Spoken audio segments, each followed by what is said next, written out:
Welcome back to Become a Calm Mama. I am Darlene Childress. I am your host, and I am a life and parenting coach. And on today's podcast episode, this episode is really about mindset. And the topic is when you don't like your kid, which makes me laugh because there have been many times in the course of being a mom where, and I really don't want my kids to hear this, but there's times when I haven't liked them. Like I always love my children. I always, care about them and want what's best for them. But there are times where they go through developmental stages or I'm in a hard place and I just don't really like them very much. I don't like the way that they're showing up. And that is normal. It happens to parents all the time. And it's something we hardly ever talk about. It's something that we are sort of ashamed of. And I am on coaching calls with moms all the time in my programs. And, they'll sort of like get on the call and they'll admit it in a quiet voice and, feel a lot of shame about it. And I understand the shame because it feels like something we're not supposed to do or supposed to feel towards our kids. But the truth is, sometimes some personalities clash and some developmental stages that our kids go through, like when they're in the fours and they need a lot of power, or, they're pushing away from you and your relationship with them as teenagers and they're trying to define themselves against you and they show up with values that don't feel good. Or if your kid has a lot of big emotions and they don't know how to regulate those emotions and they dump them on you and they call you mean names and they attack you and they personalize their pain by making it about you. And those are really hard things to be around as a human. And so it's okay if there are periods of time where you don't really like your kid that much. The thing that is difficult, though, is if you stay stuck there. And if you stay in that place where you just kind of harbor some resentment towards them and some anger and some frustration, and you let that seed grow and it turns into disdain. It can turn into disgust. And when you get around your kid, you end up bringing all of that negative emotion and all of your negative thoughts and all of your negative opinions. You bring those into the conversation with your kid or into the, connections with your child or your teen or whoever. And then it just keeps growing. It just, you act sort of jerky towards them. They respond back as defensive or attack back. And you end up in this, place in your relationship that just feels really yucky. And it can be easy to think that your child needs to change their behavior or your child needs to change their personality or change the way that they talk to you in order for you to feel differently about them. And you're waiting for your child to change and the relationship is still getting worse and worse. And so I want to offer to you a way to change how you are thinking and feeling about your child and some strategies to shift out of your mindset and where you're at with your kid so that the quality of the relationship can improve. There's this philosophy in relationship coaching, mostly around, marriage coaching, that the Gottman Institute has developed, and it's called the 4 Horsemen. And those are like, if you see these 4 things in a relationship, that relationship isn't healthy. And so one of those is criticism, one is defensiveness, one is stonewalling, just like silent treatment kind of thing, and then one is contempt. And those 4 things can show up in relationships with your kids, especially as your kids age and become teenagers and things like that. So what I'm talking about today particularly is contempt, and really this idea of getting out of that place where you feel just contempt for them. And when I talk about mindset is really like the way that you think about something.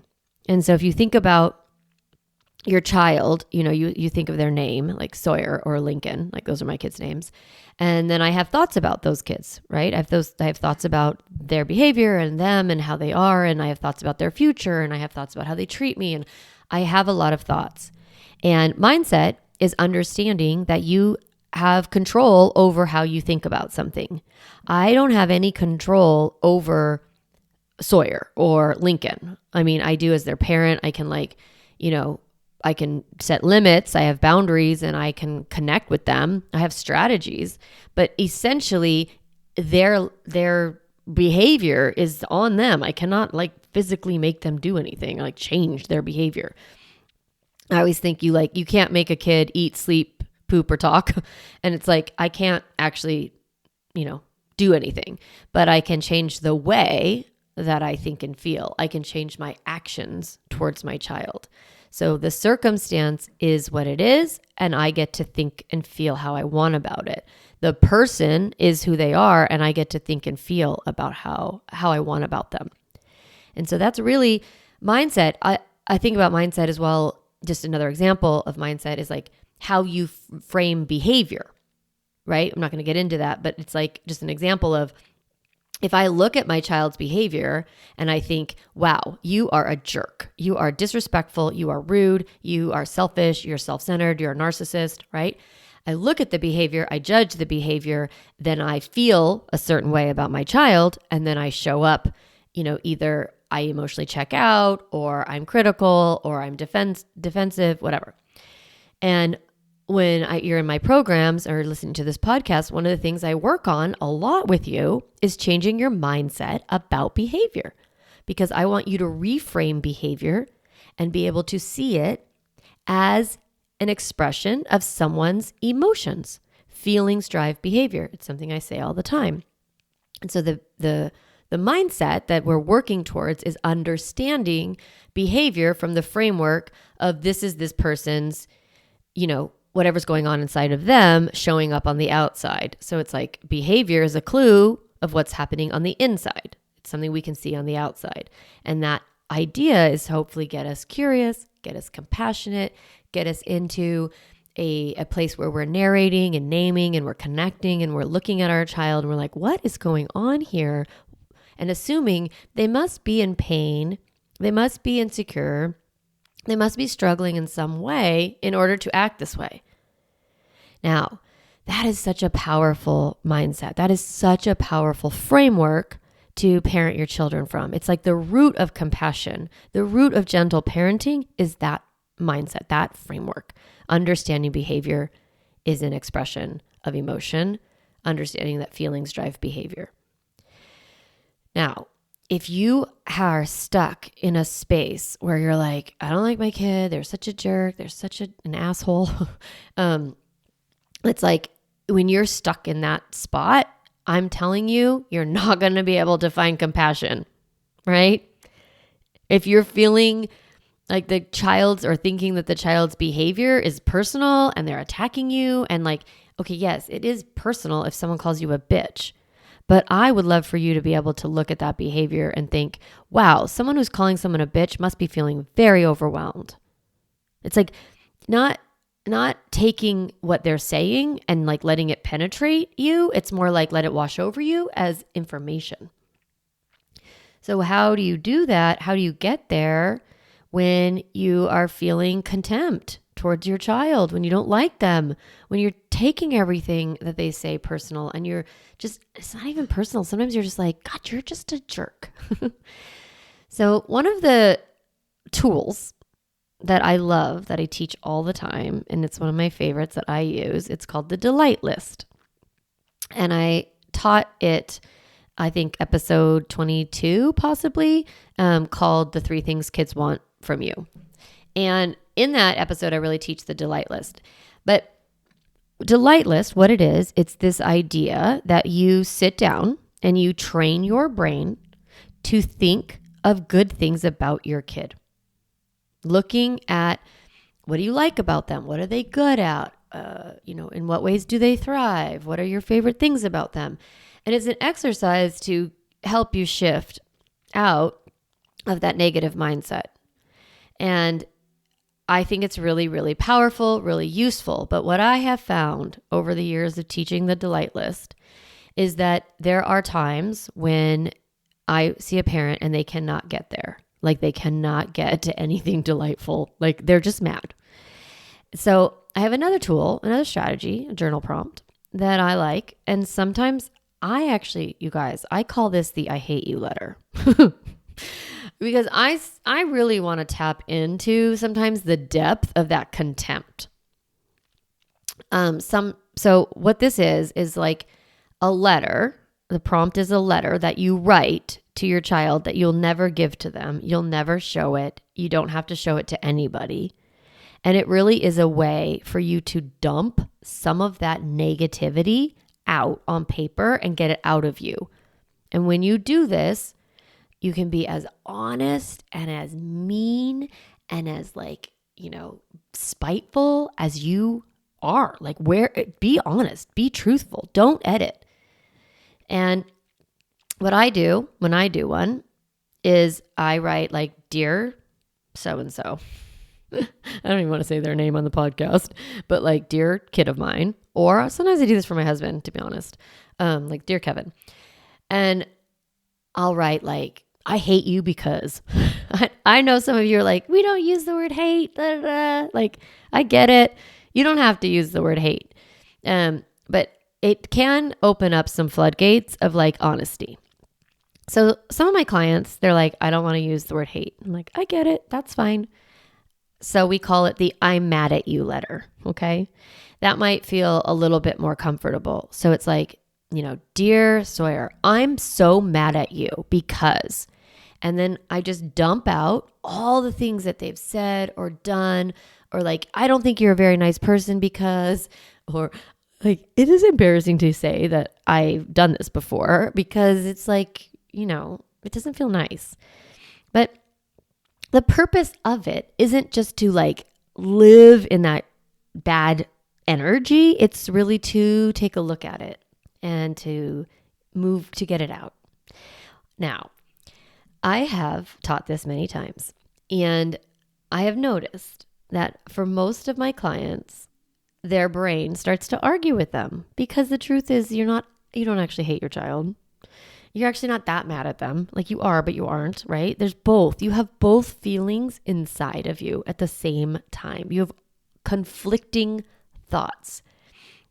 And that is the purpose of this exercise, is to help you uncover some of the other thoughts you have about your child or your teen and allow you to get to that place where you have some softening. So sometimes I'm like, okay, mama or dad, a lot of dads like this exercise. Put a piece of paper on one side and put a paper on the other side. And on one side, you're writing the I'm mad at you letter. And then on the other side, you're writing the counter letter or the delight list. And it's I am so mad at you because sometimes when you get mad, you make it personal and you name call me. And then you might find while you're writing that, you're but I understand that you actually love me. And so then you add to your delight list, Sawyer loves me, right? So you are allowing your brain to sift through all those negative thoughts and all of the more neutral thoughts, and then even some of the positive thoughts. So this exercise can be really valuable for you to move out of a negative mindset, to get out of some of the feelings that you have, because we don't want you to bring disdain or contempt or anything like that to your relationship with your child.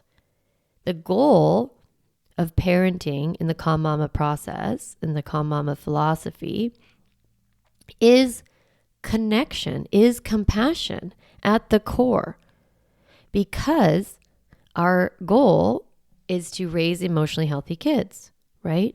And that means we want our kids to have emotional literacy. What's emotional literacy? It's the awareness of what I'm feeling, how to talk about those feelings, and what to do with them. In order for your kids To have emotional literacy, to be emotionally healthy, they have to be able to understand their internal life. They have to understand what the heck is driving them. And if we focus only on behavior and we're stuck on the outside, we're not actually helping our kids figure out what's going on the inside. And our job is to emotionally coach our kids, which means bringing an awareness, connecting their outside behavior with what could be happening inside, giving that inside world a voice, giving it words, giving it language, naming that complicated feeling that might be showing up as calling your mom a name, or blaming her all the time, or dumping all the junk that you have on the inside, dumping it on your mom. We want to be able to say, hey, you're doing the thing where you're dumping some of your big feelings on me. I wonder if you're feeling uncomfortable inside. What's going on? Let's talk about it. I'm here. I'm open. I'm willing to listen. I'm willing to guide you. I'm willing to help you. Now, that willingness requires compassion. And the journey to compassion is we start out feeling critical and judgmental of our kid, looking at their behavior, judging their behavior, taking their behavior personally. That's a normal spot to start. I'm telling you, that's where we all start because we're humans.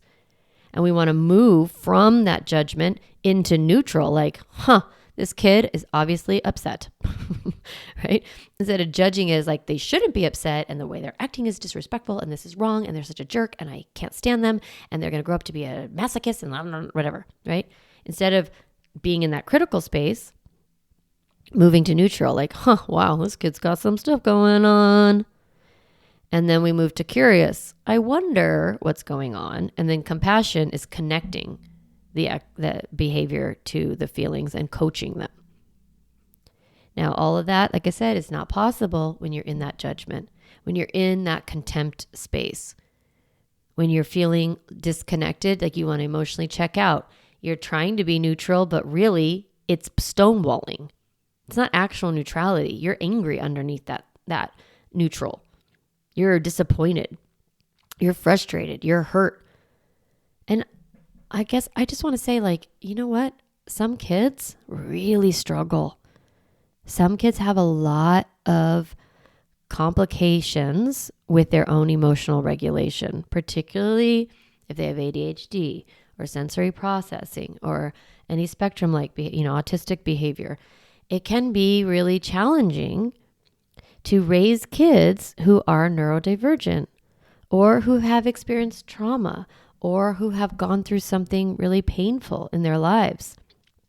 And they might not have the tools to express that emotion in ways that are respectful or work or make you feel good, right? And so I do want to narrate for you, like, give you compassion that, yeah, some kids are harder to raise than others, and that's hard. But I do not want you to stay stuck in your own mindset of like, this kid sucks, this sucks, I can't stand it, I hate being a mom, I really don't like my kid, it's never going to change, they're total jerks, I'm their punching bag. Like, being in that headspace, you can be there, and I want you to be there. I want you to write the I'm mad at you letter, and I want you to dump all of that out. I want you to join my programs and tell me what's happening. I want you to cry. I want you to release all of this pain. And I want you to actually release all this pain, because your kid, they're not just an asshole. Your kid isn't like pathologically just a wired jerk. No one is that way, right? Unless they're like a sociopath, but that's not the case here. And so your child, your teen, your young kid, they are a human struggling with their internal world. They have negative thoughts. They have, big feelings. Their nervous system is on fire. They don't have the tools to self-regulate. They don't know how to handle it. They need your help. And when you are mad, you're not going to be able to help them. And so your kid, they don't really need your judgment or your resentment, right? That's not going to help anybody. So how do you release that? You can release it by journaling, by actually just journaling. I've also done this, to be honest, with like a voice memo, which is kind of dangerous because you really do have to delete it, but because I don't want anybody to ever hear that. But I've like gone off on a voice memo before, just like, especially driving, like, after a bad interaction with my kid, getting in the car and just be like, blah, blah, blah, blah, like to my phone. And that helps as well. So it's not like necessarily journaling, it's just, sharing it. You can also see if you have a friend who is willing to listen, and you can be like, I'm going to say some things that are, in my heart, like right now, but please don't judge me. I am trying to work through this. I want to get rid of these feelings. I want to like move through them. I want to process this negative emotion so that I can get to compassion. Would you be willing to listen to me? I want you all to know, especially if you're in my programs, like if you're in the Calm Mama Club or you're taking the Emotionally Healthy Kids class, I am never judging you. When you come and you're in pain and you're in sadness and you're in resentment and you share your truth with me, there is no part of my body or bones that ever feels like, what is wrong with this mom? She's such a bitch. Like, it can't even cross my mind. All I feel is your pain. All I want to do is be like a journal piece of paper for you, right? Just letting you allow those negative thoughts. Because here's the truth. Here's the cool thing about processing emotion is your core self, who you are inside, is a loving and kind person, is a mom who cares deeply and deeply loves your children. And your feelings about them and your thoughts about them that are sort of rising to the surface at that moment are really rooted in love and fear. They're rooted in this desire and this hope that your child will grow and become who they're supposed to become and have a positive, life and feel good about themselves. Like, I know that's what you want. So I'm always holding that deeper vision for you in these moments when you're sharing some of this pain that's kind of at the top. And now what's cool is as you process it, whether alone in your journal, with a friend, on a voice memo, with me in the group, or on a private session, whatever, what is happening is that you're releasing some of that tension, you're discharging some of that negative emotion, and you're allowing the deeper feelings of positive and hope and connection and love and all those things that are under there. You're creating space, like almost like a pressure valve, releasing like an Instapot, like you're releasing all that steam, and then you're opening up the lid, and then underneath that is like the best chicken noodle soup of all time, right? It's like who you really are. I kind of like this Instapot thing because it's like, all that steam is bubbling and bubbling and bubbling. The steam is not the food, right? The steam is not what you're going to eat. The steam is just that pressure, and it has to be released.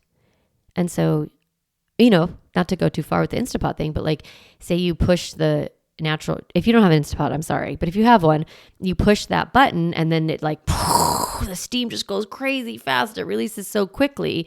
Or that's called manual release, or you can do natural release where you just let it kind of dissipate over time. I think of the I'm mad at you letter as like manual release, like push that button, allow that steam out, take the lid off, and then look what's underneath. So much good, yummy stuff. Yeah, okay. I love this Instapot thing. I'm going to keep thinking about it.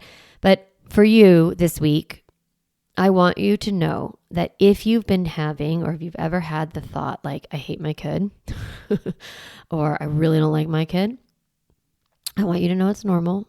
It's nothing wrong with you. You're a human being having a human experience. And you can release some of those negative thoughts and see what else is under there. Get to that delight list. Get to some neutrality. Release that pressure and trust, Trust yourself, mama. Trust that underneath all of that pain is something really beautiful, and it's love. That's what's under there. I know it's there. I know you love your kids. So we want to let that stuff, let that pain that's getting in the way of your love, let that go. Okay. Geez, it's a lot. But it's parenting, man. It's not easy. It's just not. I wish I could just magically make it easy, but then that would mean raising a robot, which we're not doing. So this week, your work is noticing, just being aware if you have negative thoughts about your kid, inviting yourself to process those, journal those out, and then see what delight is underneath there and let that come through too. And always, if you want support, I'm always going to encourage you to sign up for the Emotionally Healthy Kids course. Pretty soon we'll have the Emotionally Healthy Teens course. That one starts in April. But the next class for Emotionally Healthy Kids starts in March.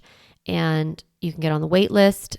That's at calmmamacoaching.com. The class is $500. It includes the 6-week course plus 4 months of membership in the Calm Mama Club, which the best benefit of the club is that you can have 15-minute private sessions with me. So that's pretty cool. And that's all included in that $500. And then if you love it, you can stay in the club for another $500 for the whole year. And so that class, like I said, it's 6 weeks. It's a small group. I teach the course live. I teach the whole Calm Mama process. You have a chance to ask questions, or you can be anonymous. It's okay either way. And you just learn the process. You get it all at one time. Really dig into this, this parenting philosophy, and then get support from me forever if you want. So yeah, you can sign up. You can join the waitlist, calmmamacoaching.com, and let me just let you know that I know that you love your kids deeply and you want the best for them, and that you are listening to this podcast and growing, and I'm just really proud of you. And I want you to know that everything that you hope for is possible. All right. I hope you have a great week, and I will talk to you next time. Hey, Mama. If you enjoyed this podcast episode, I want to encourage you to do 2 things. The first is go to my website, calmmamacoaching.com, and get a copy of the Stop Yelling cheat sheet. You'll get a step-by-step breakdown of the most important tool I teach, which is the pause break. And you'll also get 40 ideas to reset your body and balance your nervous system so you don't have to yell at your kids. You can get a copy of that, again, at my website, calmmamacoaching.com/stop yelling. The other thing I'd love for you to do is go to Apple Podcasts and rate and review this podcast so that other moms can discover empowering and helpful, practical parenting strategies, just like you did today. Thanks so much for listening to the podcast. It means a lot to be in your ear every week and to support you on your parenting journey.